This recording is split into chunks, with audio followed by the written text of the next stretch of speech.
job.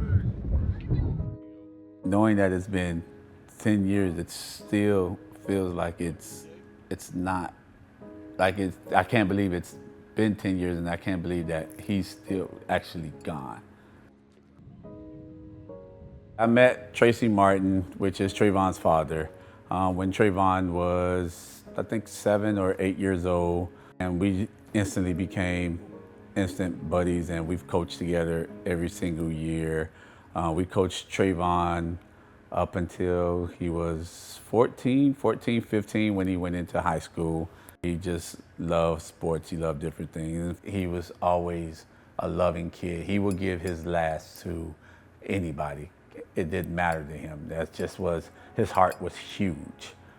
So that was one of the things I wish more people knew about him, rather than what they were portraying in the media. Trayvon Martin was you. Yes. Trayvon Martin did matter. Tracy called me. I told Tracy to file a missing person report, and he did that. And I told him when he hears something, to just call me back. And he called me, and he was like, they found Trey, and I was like, you know, where was he? And then he was like, he just told me, he was like, he's dead. And I was like, what do you mean? And then he told me he was killed. They found out when he filed a missing persons report. They came to show him the body of Trayvon in the middle of the street, and that's when the whole events started to unravel and everything just started to play itself out. It was shocking, and it didn't seem like it was real.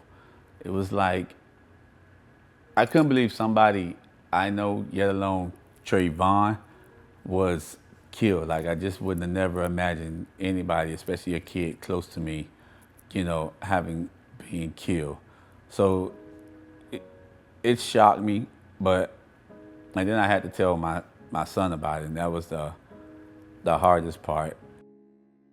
10 years ago, you didn't know it was anything as being racially profiled. It wasn't as big as it is now. It wasn't as aware and out in the media as it is now. But then just hearing how it played out, you knew he was racially profiled. I definitely thought about it happening to my own kids. I thought about it so many times. They've walked my neighborhood. So with kids, you know, on my team, or kids that knew him, you know, having to sit them down or taking the phone calls, they asking me, you know, was that Trayvon? Yes. Explaining to them what happened, and, you know, consoling them, you know, because a lot of them knew him since he was, you know, 5, you know, 6, been with him all the way up, you know, for so many years, go to school with him, you know, and it was, you know, you had to sit down and have that type of discussion with another 16-year-old, 15-year-old, you know, 17-year-old, telling them, you know, yeah, your friend was, you know, killed, and he's not, you know, gonna be here. What do you want? Justice! When do you want it? Now! Because there was no Black Lives Matter 10 years ago. Before he died, you never heard anything of the sort.